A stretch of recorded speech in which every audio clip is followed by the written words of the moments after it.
Welcome to the channel with a focus on eco-friendly cleaning tips. Explore videos and tips on working eco-friendly cleaning practices. Don't forget to like, comment and subscribe to our channel. The showerhead will definitely appreciate some TLC.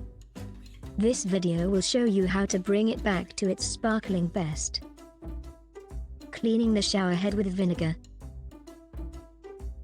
Over time, the showerhead in your bathroom may get clogged with mineral deposits or develop mildew spots.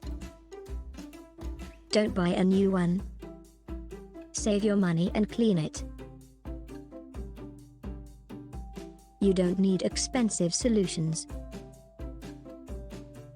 Vinegar is the #1 eco-friendly tool. It's in every home and does the job perfectly. Mix equal parts vinegar and water and pour in a plastic bag. Tie it around the showerhead so that it is completely submerged in the solution.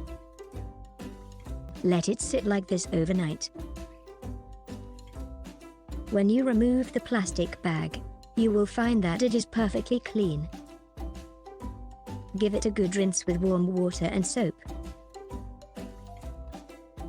In order to remove the remaining vinegar. There you have it, the showerhead will be as good as new. If you have any other thoughts and suggestions on how to clean the showerhead, feel free to share them in the comments.